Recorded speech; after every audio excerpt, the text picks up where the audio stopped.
우리가 어떤 것을 두려워할 때 그 두려워하는 이유는 무엇일까요? 그것은 우리가 약하기 때문입니다. 여러분 지나가는데 강아지 한 마리가 있는데 조그만 강아지가 왈왈 짖으면 두렵습니까? 안 두렵습니까? 안 두렵습니다. 왜냐면 그 정도면은 내가 감당할 수 있기 때문이에요. 근데 도사견 한 마리가 있으면 어떻게 돼요? 갑자기 두려워져요. 왜냐면 저 녀석하고는 싸워서 못 이길 것 같거든요.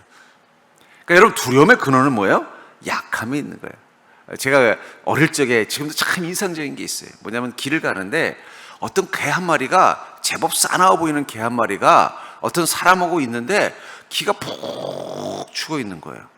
근데 그 사람을 보니까 개 주인 같지는 않은데 그 개가 주인 옆에서 기가 죽어 있는 거예요. 이상하다. 저 강아지가 왜 저렇게 기가 푹 죽어 있지? 마치 호랑이를 만난 강아지처럼. 그리고 중요한 건 그 옆에 있는 사람이 주인이 아니에요. 나중에 알았는데 그 개장수라 그러더라고요. 개장수만 나타나면 개들이 겁을 먹고 꼬리를 쫙 감춘대요. 그러면서 그 개장수에게는 개들을 두렵게 하는 어떤 그 주인이 그 개장수가 등치가 큰 사람도 아니에요. 작고 왜소한 사람인데도 도사견 같은 개들도 그 개장수를 보면은 겁을 먹는다는 거예요. 그래서 아마 그에게서는 뭔가 개들이 두려워하는 어떤 냄새가 날 거다, 이런 이야기를 들으면서 저는 그 말에 공감이 된 게 제가 어릴 때 그 기억 때문입니다. 그 강아지가 그렇게 걔가 겁을 먹고 있는 모습을 처음 봤거든요. 두려워하는 것, 그것은 우리보다 강한 것들 앞에 두려운 것입니다. 우리는 마귀와 세상의 풍랑이 두렵습니다. 왜 그렇습니까? 우리보다 세기 때문이에요. 마귀가 우리보다 세기 때문에 마귀가 두려운 거예요. 또 세상의 풍랑이 두려운 이유는 뭐예요? 세상의 풍랑이 우리보다 세기 때문입니다. 예수님은 40일간 시험을 당하셨지만 두려워하지 않으셨어요. 왜냐하면 예수님은 마귀보다 강하신 분이시기 때문이에요. 우리가 우리 인생의 풍랑과 우리 인생의 마귀를 두려워하지 않을 때는 바로 그 강하신 예수님이 나와 함께하는 것을 경험할 때입니다. 예수님이 우리와 함께 계심을 경험하는 그 순간 우리의 두려움은 사라집니다. 왜냐하면 예수님이 인생의 그 어떤 것보다 강한 분이라는 사실을 우리는 믿기 때문입니다. 그렇기 때문에 우리는 하나님의 그 권능이 풍랑이 아니라 내 두려움을 잠재우시는 권능이라는 사실을 여러분들 기억하시기 바랍니다. 우리가 우리 인생 살면서 왜 두려워하느냐? 우리는 늘 두려워할 수밖에 없는 상황이라고 말하지만 어쩌면 내가 그 상황 앞에 약한 자이기 때문에 두려워한다면 우리보다 강하신 주님이 나와 함께 하실 때 그 주님은 우리가 그 두려움을 이기는 권능으로 함께 하신다는 것입니다. 그러면서 주님이 우리에게 경험하게 하시는 그 하나님의 권능은 우리의 두려움을 이기게 만들어주는 권능일 것입니다. 왜 우리가 주님의 권능을 사모해야 되느냐? 우리가 약한 자이기 때문이에요. 우리에게 두려움이 많은 자이기 때문이에요. 두려움이 많기 때문에 주님의 권능을 사모할 수밖에 없다는 것입니다. 그렇다면 이 두려움을 이기게 하는 하나님의 권능의 특징은 무엇일까요? 오늘 본문에 나오는 이 베드로의 두려움은 뭐예요? 그것은 갈릴리의 풍랑입니다. 제가 가만히 생각해 봤어요. 이 베드로가 용기도 있어 보이고 배짱도 있잖아요. 예수님이 잡혀가실 때는 어떻게 했어요? 거침없이 칼을 들어서 그냥 말고의 귀를 자를 정도로 나름대로 용기도 있고 배짱도 있는데 이 베드로는 갈릴리 호수에만 오면 쫄보가 되는 것 같아요. 겁을 먹어요. 왜냐하면 베드로는 이 갈릴리 호수에서 트라우마가 있었을 거예요. 어릴 때부터 이 풍랑이 주는 이 두려움, 하지만 자기가 사랑하는 사람이 이 풍랑에 죽은 것을 경험했을 수도 있고 또 자신의 가장 소중한 이 배와 재산을 이 풍랑 앞에 잃어버리는 경험도 있었을지도 몰라요. 그러니까 그것만 앞에 쓰면 어떻게 돼요? 마치 그 개장수 앞에 서 있는 개처럼 두려움에 사로잡히는 거예요. 이상하게 풍랑만 만나면 제일 겁을 먹는 게 이 베드로였어요. 그런 의미에서 어쩌면 우리에게도 베드로에게 이 갈릴리의 풍랑처럼 우리가 그 문제 앞에만 서면 두려움에 빠지게 만드는 그 어떤 것이 있을 것입니다. 그렇다면 이 두려움을 이기게 하시는 하나님의 권능, 저는 이 권능이 여러분들의 인생 가운데도 함께 있기를 주의 이름으로 축복합니다. 그렇다면 그 두려움을 이기게 하는 하나님의 권능의 특징이 무엇일까요? 전 그것을 통해서 여러분들의 인생 가운데 주는 두려움의 대상이 무엇입니까? 그것을 하나님의 권능으로 이겨내는 자가 되길 주의 이름으로 축복합니다. 먼저 하나님의 권능은 상황을 이기는 능력이라는 것을 우리는 믿어야 할 것입니다. 절대로 하나님의 권능은 상황을 이기는 능력이다. 24절부터 25절에 보니까 배가 이미 육지에서 술이나 떠나서 바람이 거스름으로 물결로 말미암아 고난을 당하더라. 밤 사경에 예수께서 바다 위로 걸어서 제자들에게 오시니, 무엇 때문에 고난을 당했다고 말하고 있어요? 물결로 말미암아 고난을 당했다라고 말하고 있는 거예요. 그랬더니 어땠다고 말씀하고 있어요? 밤사경에 예수께서 바다 위로 걸어서 제자들에게 오셨다. 만일 그날 밤 예수님이 함께 항해하지 않았던 그날 밤, 그날따라 하늘의 별은 반짝이고 물은 잔잔하고 바람은 순풍이 불어서 그들이 가려는 곳을 향해서 뒤에서 바람이 잘 불어줬다면 주님이 일부러 그 무리를 걸어서 오셨을까요? 아마 주님은 먼저 그곳에 가 계셨을 거예요. 굳이 이 배 위에 무리를 걸어서 오실 이유가 없는 것입니다. 근데 왜 오신 거예요? 이 물결로 말미암아 제자들이 탄 배가 어려움을 겪고 있었기 때문이라는 거예요. 그리고 이 급한 밤에 주님이 어떻게 하신 거예요? 급하게 물결을 걸어서 달려오신 것입니다. 만약에 그날 잔잔했고 제자들은 아무 문제 없이 그 항해를 하고 있었다면 주님은 아마 그 출발했던 그 지점에서 그 무리들을 다 돌려보내고 기도를 마치시고는요, 짠 하고는 그 반대편 지점에서 탁 나타나셔서 그곳에서 제자들을 기다리고 계셨을 거예요. 근데 풍랑이 임한 거예요. 배가 앞으로 나가지 못하는 거예요. 그 속에서 두려움에 사로잡힌 제자들을 향해서 주님이 다가오신 것입니다. 왜냐하면 예수께서 이 깊은 밤 급하게 오신 이유는 바로 제자들이 풍랑을 만난 상황이기 때문입니다. 여러분들, 주님이 우리 인생 가운데 급하게 달려오실 때가 있어요. 어떨 때일까요? 우리가 풍랑을 만났을 때. 그러니까 풍랑 만났을 때 당황하지 않기를 주의 이름으로 축복합니다. 여러분들보다 누가 더 당황할까요? 주님이 더 당황하셔서 급하게 달려오신다는 거예요. 고린도서 10장 13절에 보면 사람이 감당할 시험 밖에는 너희가 당한 것이 없나니 오직 하나님은 미쁘사 너희가 감당하지 못할 시험 당함을 허락하지 아니하시고 시험 당할 즈음에 또한 피할 길을 내사 너희로 능히 감당하게 하시느니라. 여기 보니까 하나님께서 우리가 시험 당함을 허락하지 않으신다. 이 말은 뭐예요? 우리가 시험 안 당한다는 얘기가 아니라 반드시 도우러 오신다는 거예요. 허락이라는 건 뭘 말하는 거예요? 그 주권이 하나님께 있다는 거예요. 우리가 시험, 인생의 문제라는 시험, 환난이라는 시험을 당할 때 그 문제 앞에서 누가 주인이 되신다는 거예요? 하나님이 되오셔서 어떻게 해요? 반드시 그것을 허락하지 않는다는 건 반드시 도우신다는 거예요. 감당 못할 시험 당할 때가 있다는 거죠. 결국 감당 못할 시험이라는 건 뭐예요? 우리 내면에 두려움이 있는 거예요. 그 시험 자체가 위험한 게 아니라 우리가 두려움에 사로잡혀 있는 거예요. 마치 이 베드로에게 이상하게 배짱도 있고 용맹하기도 하고 때로는 칼을 들어서 예수님을 지킨다고 말구의 귀까지 자를 수 있는 이 용감한 베드로가 갈릴리 호수에서 풍랑만 만나면 겁에 질려버리는 것처럼 우리 인생에 이상하게 두려워지는 대상이 있다니까요. 사람마다 다 차이가 있어요.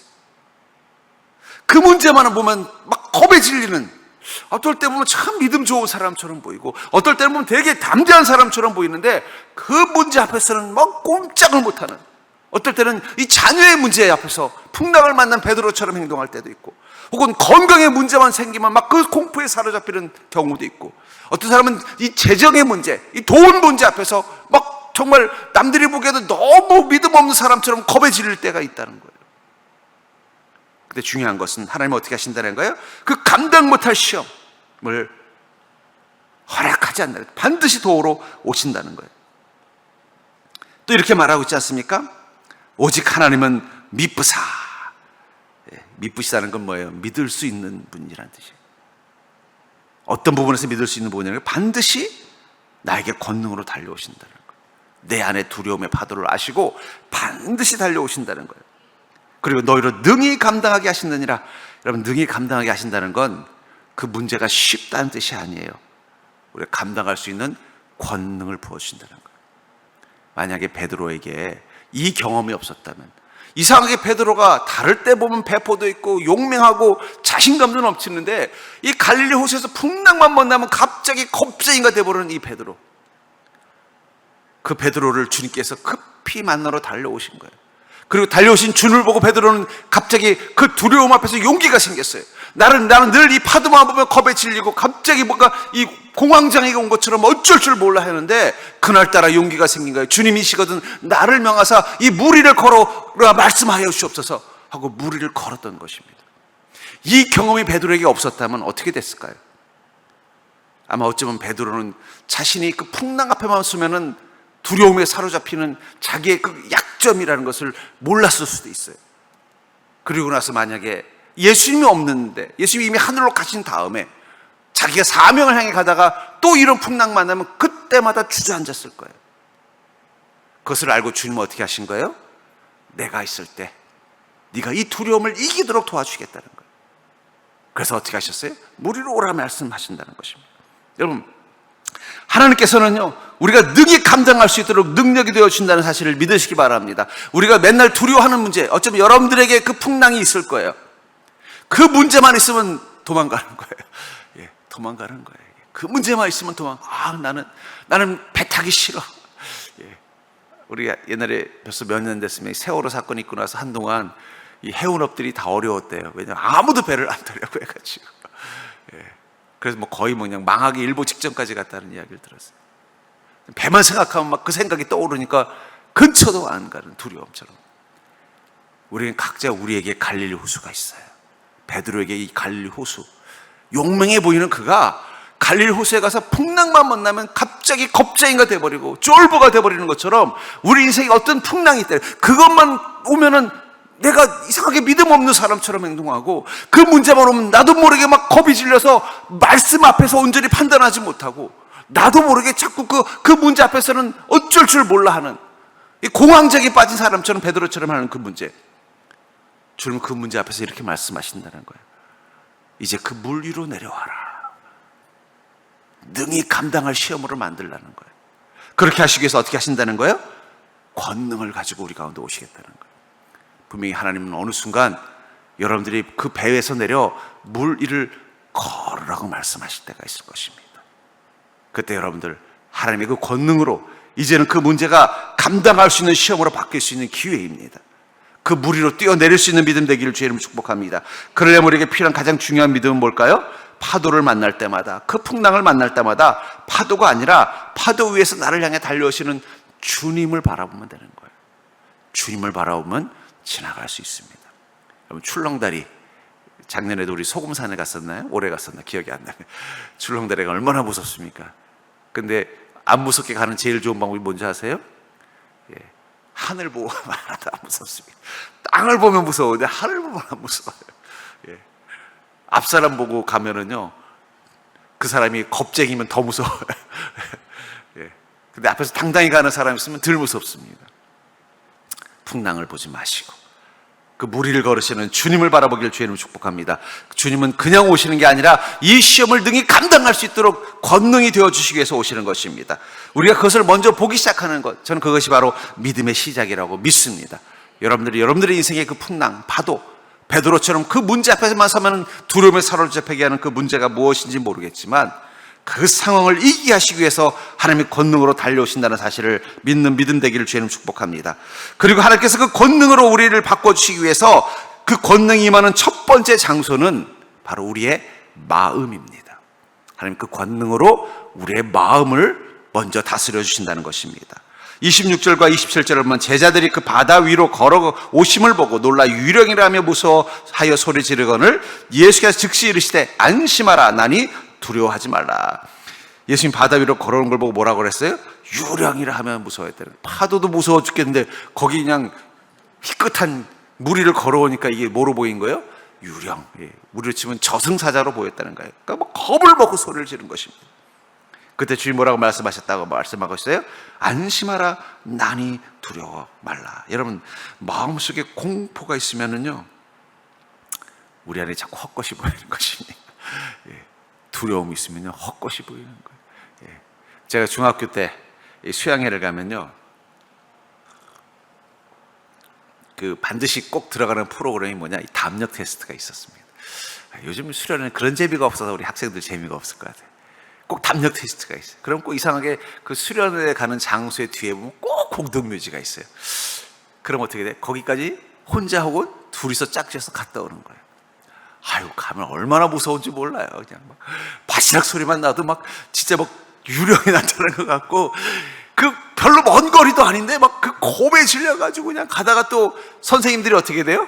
군데군데 숨어가지고 있다가 와! 막 소리 지르면 그냥 우리 여학생들은 비명을 지르고 막 난리가 나는 거예요. 예. 그리고 이제 다 끝나고 내려오면요, 선생님도 그래요. 야, 거기 있는데 더 무섭더라. 혼자 있는데 더 무섭더라.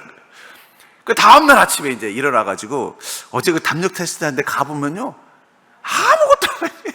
그냥 뒤에 조그만 산길이에요. 아무것도 없어요. 무서워할 게 아무것도 없어요. 오히려 낮에 가니까 너무 편안한 산책로인 거예요. 예. 어쩌면 우리가 그렇습니다. 어쩌면 우리 마음에 어둠이 있기 때문에 우리가 사는 길이 두려운지도 몰라요. 예. 우리 마음에 어둠이 있으면 우리 매일매일 담력 테스트하는 사람 같다는 거예요. 조금만 바스락거리가 나도 유령처럼 느껴지는 거예요. 조금만 뭔가 인생의 문제소리만 나도 내 인생이 무너지는 것처럼 느껴진다는 거예요.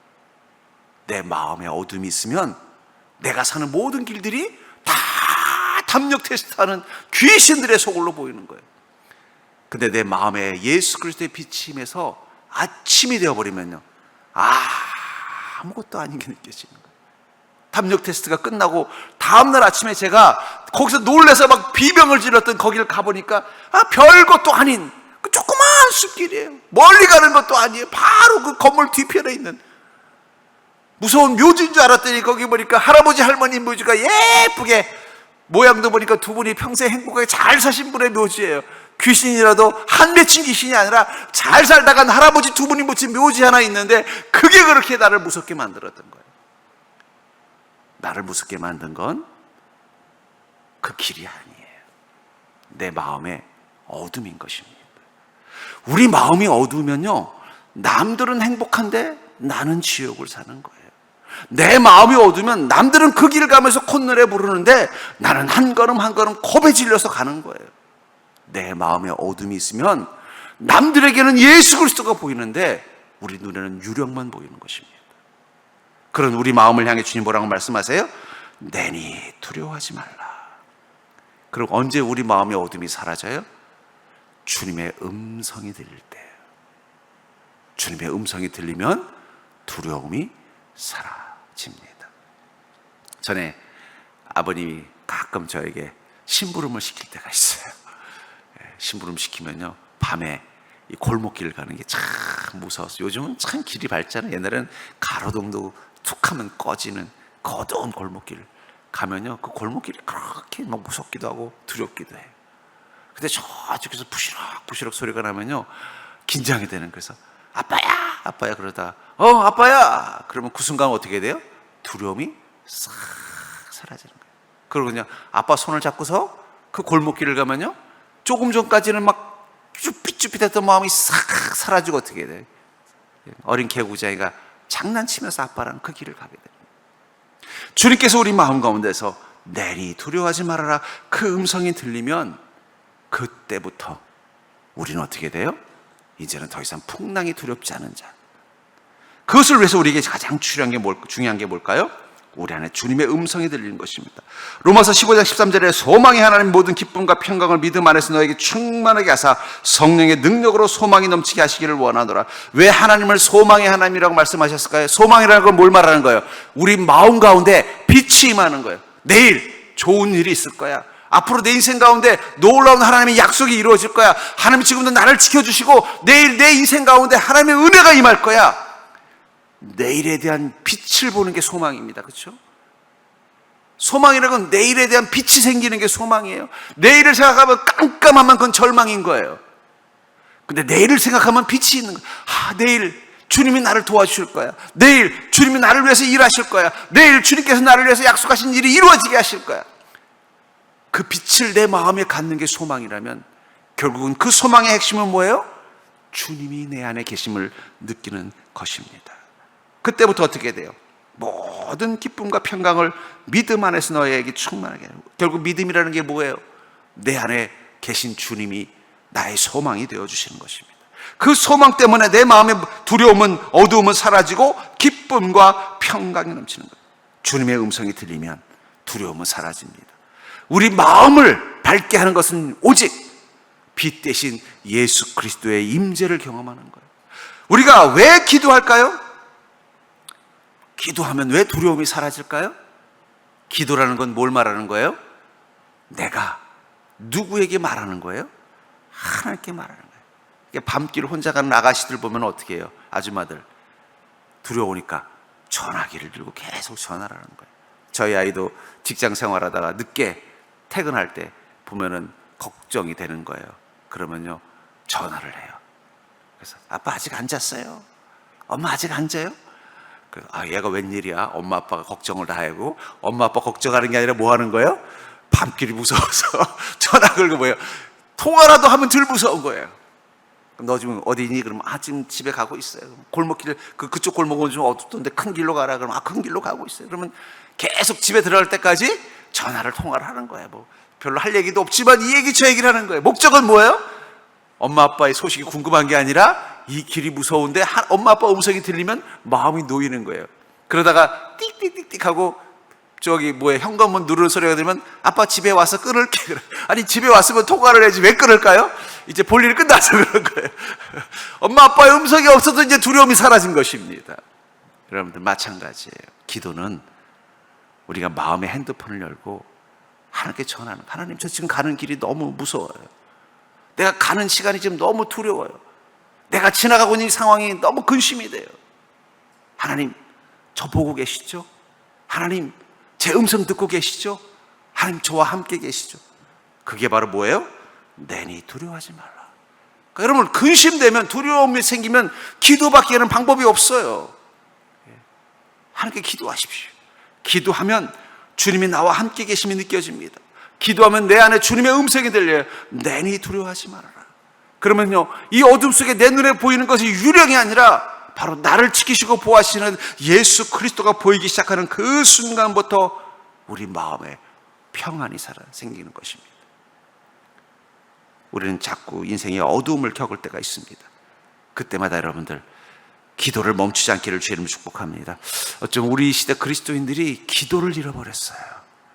기도를 날 잡아서 하는, 여러분 건강한 사람은 운동을 날 잡아서 하지 않아요. 그냥 운동이 습관이에요. 제가 사는 아파트에 엘리베이터에 좀 나이가 저랑 비슷한 아저씨가 계시는데 꼭 이 아저씨는 맨 꼭대기층에서 타시더라고요. 그래서 나는 그 꼭대기층에 사시는 줄 알았어요. 그랬더니 아니래요. 근데 왜 꼭대기층에서 내려오세요? 그랬더니 계단 오르게 하시려고 그러신다고요. 그들이 1층에 내리실 때도 계단 가지고 올라가시더라고요. 그래서 참 열심히 운동하시는구나. 그래서 아이고 밑에 보니까 우리 아파트에 헬스장도 있는데 했더니 자기 시간이 없어가지고 이렇게라도 운동을 안 하면 운동을 못 한다는 거예요. 그래서 이렇게 보니까 정말 건강해 보이시더라고요. 건강한 사람은 날 잡아서 운동하는 게 아닙니다. 그냥 생활이 운동이 되는 분들이 건강한 거예요. 그냥 틈만 나면 걷고 기회만 있으면 운동하고 그냥 날 잡아서 하는 게 아니에요. 날 잡아서 등산 가는 사람 별로 안 건강해요.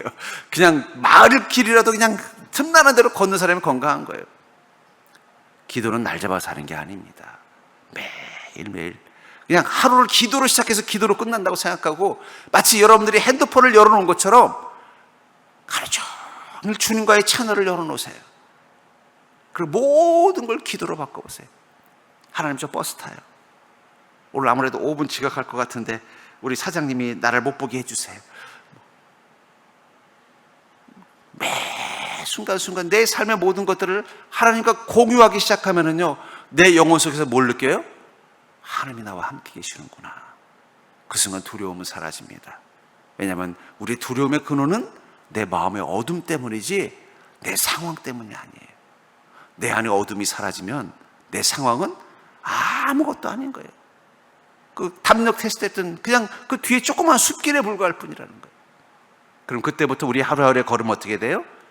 두려움과 근심이 아니라 그 두려움 위를 걸어가는 인생으로 바뀌게 되는 줄 믿으시기 바랍니다.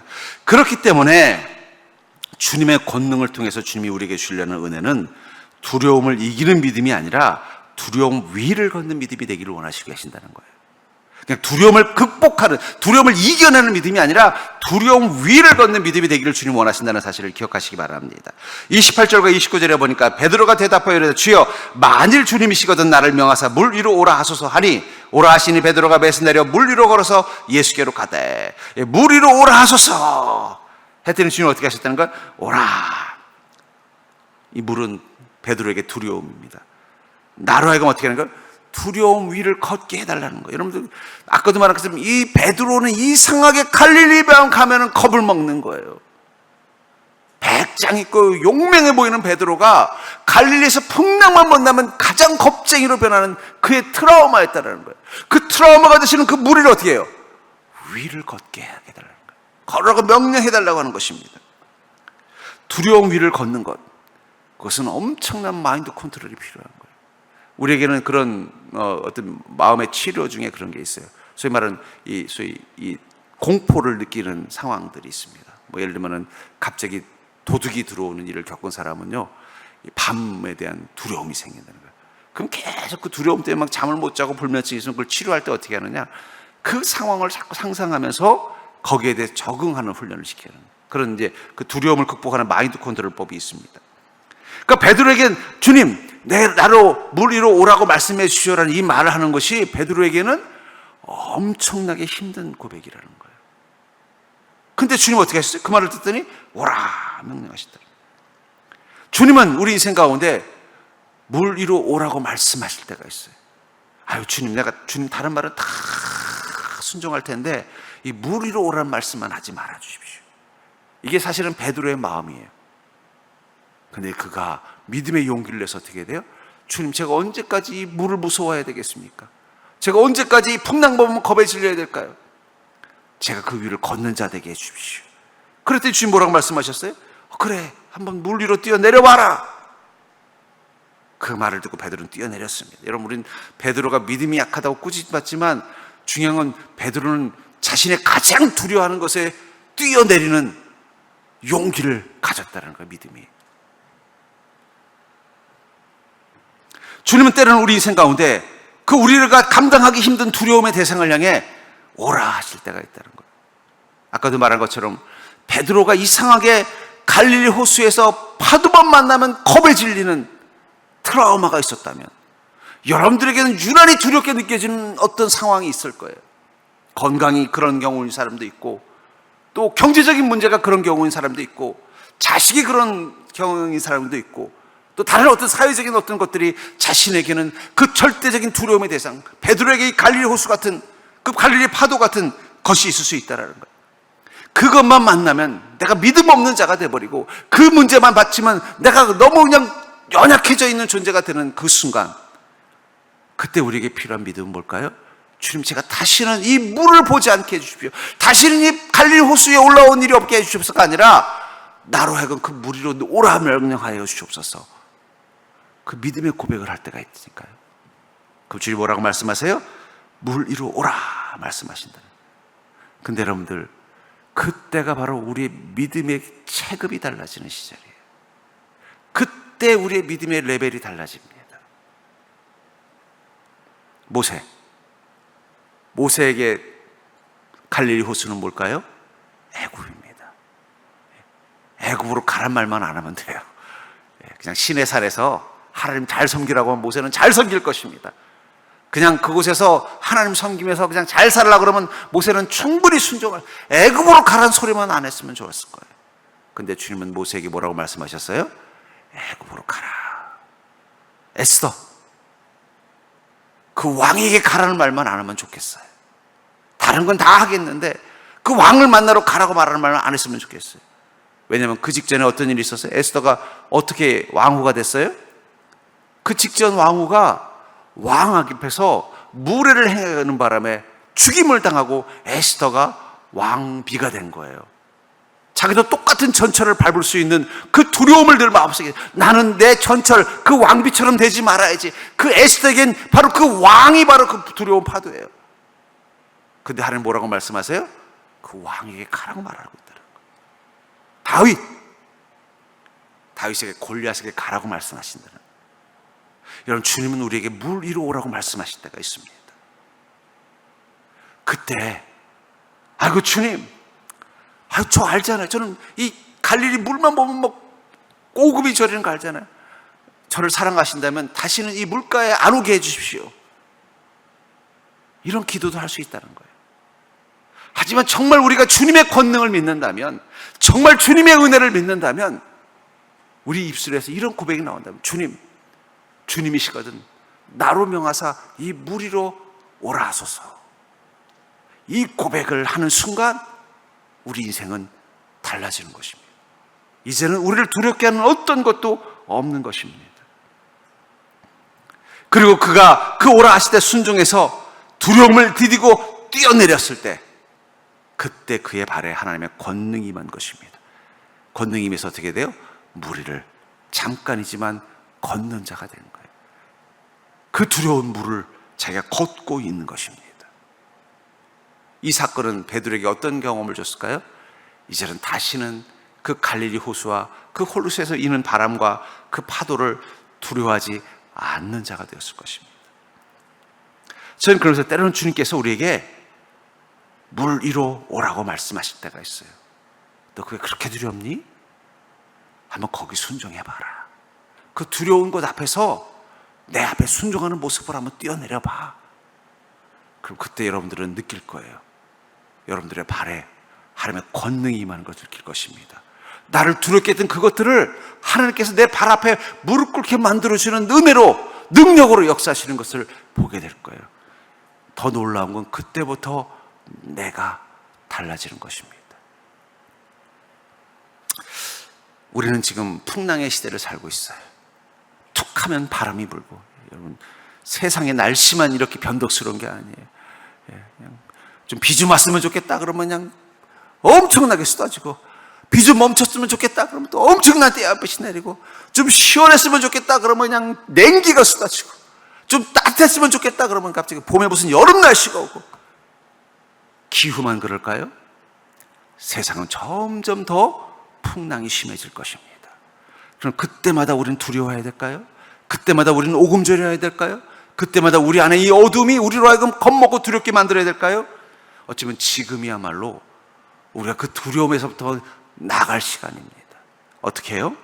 주께서 물 위로 오라고 하실 때, 주님이 그 두려움의 시간 앞에서 더 이상 피하지 말고 믿음으로 나아가라고 말씀하실 때, 모세가 애굽을 향해 간 것처럼, 에스더가 왕을 찾으러 간 것처럼, 다윗이 골리앗을 향해 뛰어간 것처럼, 우리가 정말 두려워하는 그 문제를 향하여 주님의 이름을 선포하면서 믿음으로 나아가 보십시오. 그럼 어느 순간 이제 여러분들을 두려워하게 하는 것은 없다는 사실을 깨닫게 될 것입니다. 어쩌면 그것을 위해서 주님은 지금 여러분들의 그 어두움과 근심의 마음 속으로 걸어오고 계실지도 몰라요.